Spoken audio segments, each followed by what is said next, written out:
Coming up on Need to Know, we are now living in the midst of a sharing economy.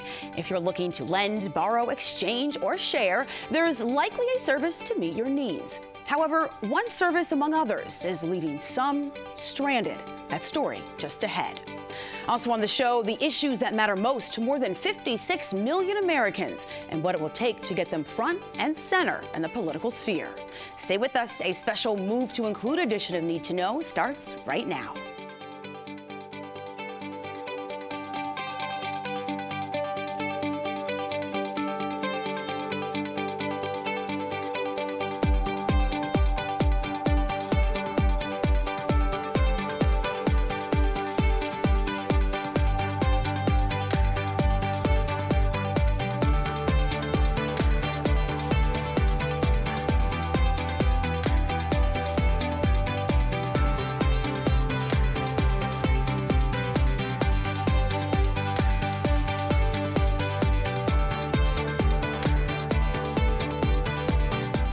The phrase sharing economy is becoming a household name. The options available in this collaborative landscape include services like co-working spaces, home and apartment sharing, fashion reselling, talent sharing, and something relatively new in upstate New York, ride sharing. This past fall, Need to Know reported on concerns from area residents who say individuals with disabilities, in particular those utilizing wheelchairs, have been forgotten about when it comes to this sector of the sharing economy. Resident Kenyatta DaCosta was curious to see if a ride-sharing service would be able to get him from point A to point B while accommodating his motorized wheelchair. He had his friends schedule the ride for him since he doesn't have a smartphone. He allowed us to observe the experience, which he also documented in this video diary, utilizing a smartphone camera we provided him. Take a look. Hello, this is Kenyatta DaCosta, and I'm scheduling a friend of mine is scheduling a ride with Uber for me. I'm looking to go to Center for Disability Rights if I can. Got something there later today, so that would be convenient if that worked out. And I'm here really with WXXI in coordination with some friends of mine at CDR to see how it is for someone in a wheelchair, which I am, getting a ride with Uber in particular, and possibly with how this could be for other ride-sharing systems. So a ride will be called, and we'll see what happens. I don't really expect I'll be able to get there, but it's something that I think should be valuable if I were able to, and well, I don't know, it's my first time, so we'll see what happens.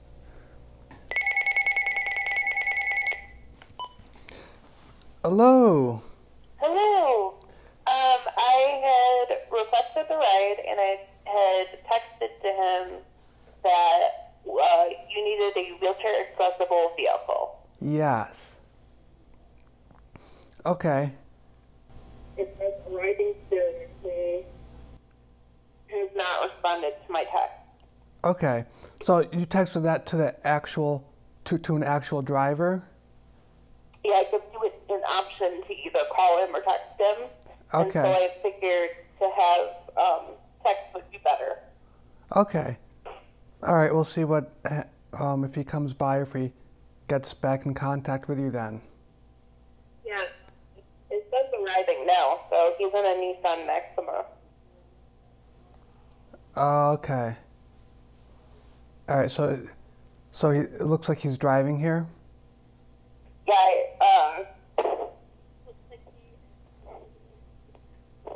It's just because he hasn't checked his text or what the deal is. Maybe he'll check it when he stops the car.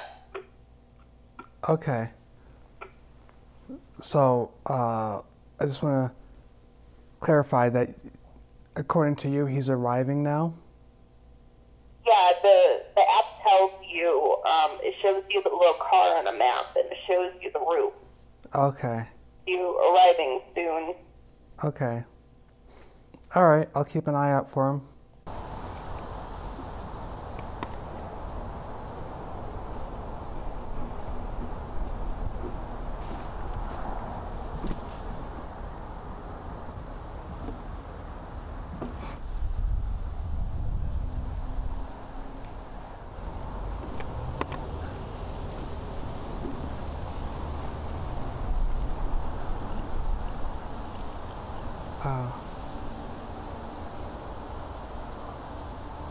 So you were on your way, like, to talk with him Yeah. and let him know, A, to make sure that this would work for you to get a ride with him and to explain the situation, and he just took off. Yeah. Okay. I assume he saw me and that's why he took off.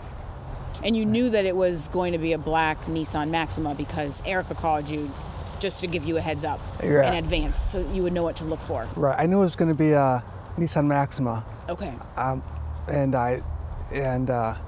Yeah. Okay. Yeah. So I can call to verify that it was going to be black, but it looked like a nice car, which is typically what Uber wants. Mm-hmm. And yeah, so that was a little, I mean, I didn't expect to get a ride, but I expected at least that the driver would say, "Oh, I'm so sorry. You know, I didn't realize, and, you know, hope you can find a ride." Right. But yeah. What would you tell? I know that conversations are taking place around the state. CDR has done this, different organizations, just in terms of talking with Uber and Lyft and saying, hey, listen, if you're telling customers that you are offering accessible rides, but it's not necessarily taking place everywhere and it's not happening the way in which it should be happening, like, what do you want to say? We know politicians are trying to address this, but some say that their hands are tied. What do you think the message is to Uber and Lyft to pay attention? Well, I would like to see if Uber has accessible rides. I'd like to know, did I try the right way? Maybe they have a particular format that they want people to use when they need a wheelchair accessible ride. And if it's really not accessible, maybe they're just giving lip service, then what would it take to make it accessible? I don't think they should say one thing and not be able to fulfill what they're saying. More clarification clearly needs to be made, but more than that, it's about making sure that accessibility feature is offered everywhere. Right. Right. I mean, I don't know how they would do it, but I've heard that there's different services. We have Uber, we have Lyft. So maybe those two companies could get together and share some accessible vehicles. That way they're, you know, if it is more expensive to get the vehicles up and running, you know, they could share that expense, and there's less people who are accessible who would want those rides anyway. So, but it's important that those people still get those rides. So, I mean, it seems like there's lots of ways in a market economy that it could be worked out, and I think Rochester is certainly big enough, and we have a good disabilities community. We're active. There's a number of different services that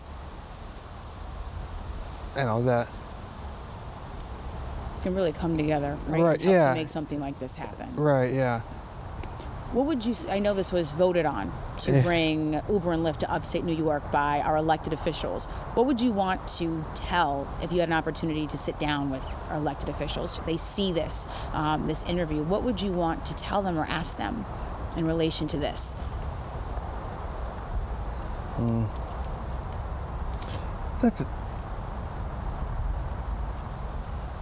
I'd like to tell them to be open to different ideas that maybe could come at that the community could put forward, and to really listen, to make sure that everyone's not just needs are met, but that everyone's is accounted for when services are offered. I know Rochester has a lot of arts and cultural things that happen around town, and it's not just people who are able who want to be able to get to see those sorts of things. And if Rochester, we do have, everyone should be able to benefit from services that are brought to a community. I know that happens with the ADA. Every restaurant, if they make certain modifications, they have to become accessible for everyone, and it seems like that should happen for transportation services as well. I did go outside. I believe I saw the car that was the Uber car. He was not able to give me a ride. It was a Nissan Maxima, nice car, but not wheelchair accessible.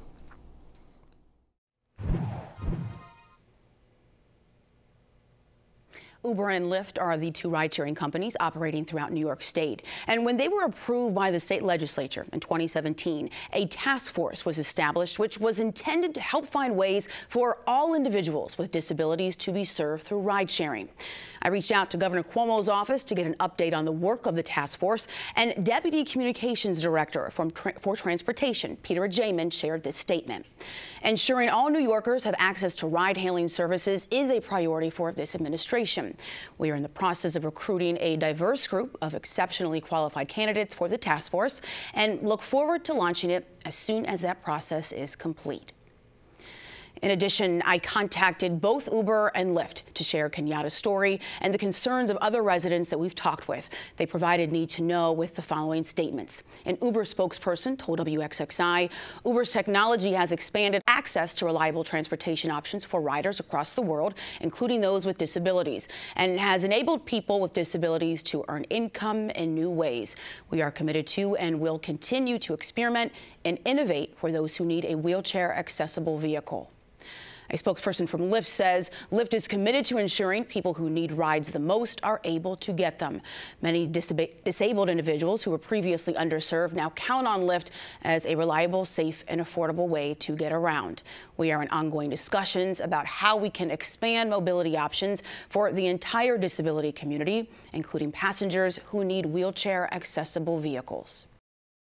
Stay tuned to Need to Know as we continue to examine this story and track progress or a lack thereof on the work to ensure accessible vehicles are in fact an option for those with disabilities in our community. Well, the largest minority group in the U.S. is people with disabilities, and the individuals within this group are incredibly diverse themselves, comprising of different races, cultures, religions, and socioeconomic classes. Considering this, why don't we hear more about disability issues in the political sphere, aside from so-called campaign promises during election years? And how would more disability representation in politics affect the issues that matter most to Americans with disabilities? Joining me at the desk to answer these questions and more is Timothy Kneeland, professor and chairperson of political science and history at Nazareth College. And Tim is also director of the Center for Public History at Naz. And also joining us today is Justin Young, Pool Trust advocate for the Center for Disability Rights. And it is great to have both of you back on the show. Thank you for being here. Thank you. Great. So we'll jump right in, and I want to start by getting your opinion on something, and I will give this to you first, Justin. Do you think our political sphere thoroughly acknowledges the needs for individuals with disabilities? I mean, are disability issues prioritized and acted upon in our political system? I would say no. Why? Because unfortunately, there's a disconnect somewhere. There's good intentions of the political people who have these in their platforms. Disability issues were both in the Democratic and Republican platforms for the presidential nominees in 2016. But however, they have not committed to standing with the disability community and ensuring that our issues are being pushed forward as quickly and as smoothly as possible. And the Congress specifically over the past year basically has not done good things for not only just America, but for the disability community specifically of America. What do you think? Justin said good intentions, but nothing has come through. How would you respond? And I think, again, you're talking about nearly 1 in 5 Americans have a form of disability. And in some ways that actually works against the ability of these groups to come together to form a specific pressure group that will get the action they need from elected officials. Because, as you said, they're so diverse. They're both diverse politically as well. There are Republicans and Democrats on both sides, and the the needs of each population within the broader disability community are different.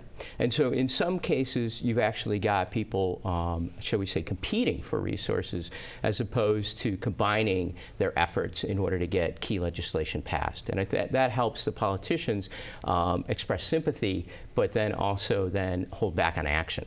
And I think that really is something that needs to be addressed from a savvy political point of view, but also for politicians to be more engaged with people in the disability community. Mm-hmm. So before we move on, let's talk about what would you both say are some of the top issues for individuals with disabilities right now, and issues specifically that our political system can directly influence or impact? I'd say the persistent unemployment among people with disabilities, and that needs addressed in terms of education, vocational opportunities. The story that preceded us about the ride-sharing efforts, clearly the government can put pressure on Uber and Lyft to comply with ADA requirements in order to make sure that people can facilitate trips back and forth to their jobs. So training, education, but also transportation. I think if you look at what happened here in Rochester with the train station, that's completely ADA compliant, but that's because members of the disability community were able to influence Louise Slaughter, who was able to influence the design of that particular facility. So good things can happen when there is political pressure. Got it. Justin? To add to that, I would say some of the specific issues that the disability community is fighting for is stuff like the Disability Integration Act, which would allow people with disabilities to live in a community, in an integrated community living setting, as opposed to being forced into institutions simply because they have a disability. Representative Jim Sensenbrenner from Wisconsin introduced the House version of that legislation, and Democratic leader Chuck Schumer introduced the Senate one for the last 2 years. So he and his staff have been working very hard with the disability community, specifically the Center for Disability Rights and ADAPT, which is a national disability rights organization. Also, subminimum wage, which we talked on this program previous, about how people with disabilities, because they have a disability, under the Fair Labor Standards Act, can be paid pennies per hour, which is shameful and should be eliminated, and can be eliminated if the Congress passes the Transitioning to Integrated and Meaningful Employment Act, which has been introduced year after year after year by Representative Greg Harper from Mississippi. Unfortunately, the Senate has not always followed his lead. The only time, to my knowledge, the Senate introduced a companion bill was by Kelly Ayotte in 2015, which unfortunately only got one co-sponsor. So we are hopeful that other companion bills in the Senate can be introduced by other leaders who have taken up the lead on that side of Congress. Other pieces of legislation is related to ensuring that you have affordable, accessible, integrated housing, which there's a lack of locally, state, and national. So those are some of the key issues, making sure that we can live our lives the way we want without losing our liberties or our freedoms. And unfortunately, that's, like I said before, that's not a priority of this Congress or the federal government or the judiciary branch either. So Justin, I mean, he laid out like active bills, like, and I mean, have we in recent history, have we seen? I mean, you mentioned this past year, no movement, Justin. Tim, have we seen anything in recent history to show that? I would say that the ABLE Act, for example, which was an amendment to a law that goes back to the 1980s, which allows individuals to set aside savings account for people with disabilities in terms of education, future health care, and some limits on housing. This money is important because it is not taxed, but it also doesn't count towards things like Social Security, disability, or other Medicaid or other means tests that the government has. And the states get to implement that. That was passed in 2014. And New York State has implemented the ABLE Act. And so there is, I think it's like myable.gov that people can go to check out how they would set up one of these accounts. So that was 2014. Probably the most important important legislation before that was the ADA Amendments Act of 2008. Yes. Now, that expanded the definition of what we mean by disabled after the Supreme Court had narrowed the definition of the 1990 ADA Act. So it was an important amendment, but that was nearly 10 years ago now. So we haven't seen a number of things. And as Justin was pointing out, the Disability Integration Act, which Louis Slaughter is a co-sponsor of, is also something that would really guarantee the rights of individuals to live in the communities in which they want to live and prosper and contribute, as opposed to the laws that exist now that really give preference to institutions, right? Tax credits and other things to help people with disabilities to go to nursing homes or places like that. That's really not what the disability community wants. So, Justin, the Center for Disability Rights, you host candidate forums on disability rights during election years. This has been a consistent thing that you've done. I had an opportunity to moderate one of those a couple years ago. And you also, in the process, you're inviting candidates from major races to participate in a candidate survey as well. So it's kind of like this twofold thing. And the results are really intended to help voters make informed decisions before they go to the polls. And I want to know, what type of response generally do you get, A, from the candidates, A, to participate in the surveys, and B, to show up and be a part of the forum? Are they responsive? Unfortunately, from what I've seen, from my colleagues, from what they've informed me, those that have been coordinating these events for the past several years, they put out we create a survey, which is a collaborative process between several staff members, myself included, with the past 2 years at least, and we send them out to all the candidates that we think are going to be running county and citywide, because that's where a majority of the people that we serve live. Right. And we put out these surveys and we get them back, and the number that we get back, as opposed to the ones we sent out, are not good numbers. We get a handful back, and then we get to our candidate forums, which we hold every year, which is usually a 2-hour event. We get maybe a handful of candidates who are actually running, so to come speak, to answer questions that the disability community wants to know about issues that are pertinent to them and us, of what we need to know and how we want to make an informed choice of who we want to vote for. In terms of people, sorry to interrupt, in terms of those candidates who do come, we're talking both political parties are represented? Both political parties. We invite them, but unfortunately at times the Republicans, we do have Republican candidates show, like Joe Robach, he's shown, but unfortunately, when we invite other Republican candidates, for the last 2 years at least, not many have shown. Usually it's Democrats and third-party candidates. So, Tim, under what circumstances would a politician not come before, and how detrimental can that be to not come to meet with your constituents and to hear about the concerns and to educate themselves? I think there's a couple of things going here. Number one, and I have not attended the forums, but Center for Disability Rights has been very good about putting transcripts up of these particular these forums, and it's fascinating the number of politicians who express empathy or sympathy for members of the disability community, but they seem so unaware. Right? Kudos to Todd Baxter for showing up this year, but his unawareness of the need for transportation vans to get people to and from Monroe County Jail, right? That would have wheelchair accessibility and some other options. Again, the problems among people who have communication disabilities that make it difficult for the police to interact. I mean, these are critical issues that we're supposed to have a council on people with disabilities from Monroe County and the mayors, which seems to be largely defunct, in informing elected officials and others about these issues. But I think part of the problem is this. There is a voting gap for people with disabilities. Registration among the disabled community and the abled community are equal, but voting there's a gap with people with disabilities. And I think some of that comes down to the way that our voting machines are set up, some of the facilities that are not ADA compliant because they've gotten waivers that affect, in Monroe County, We don't really have early voting. You can have an absentee ballot, and if you are certified to be disabled permanently, you can have an absentee ballot sent to your place of residence. But again, these are not the kind of things I think that the disabled community would like to see. They would like to have people go to the voting place, have greater accessibility, have equipment that is much more designed for a variety of people with disabilities. And I think that that's one of the reasons why that politicians have been able to neglect these issues, because we're not seeing the same kind of voting drive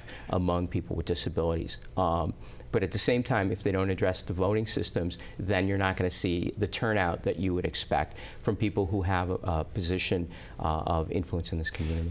I want to ask this before I lose you two, because we run out of time. But talk to me about this past fall on Need to Know. We asked the question, why aren't more women running for politics, running for political office? Yes, we saw the numbers increase this past year in 2017, but those spikes happen and then they drop according to researchers. So I have to ask the question, why do you think it is that we do not have more disability representation when it comes to elected offices within government? Justin. Because the Board of Elections does not help people with disabilities try and run. A colleague of mine and a good friend of mine tried to run for city council, and there was little to no direction of where to go get your what they call walking lists, where that you actually have a specific party roles of who you're supposed to target when you want to get petitions to get on the ballots.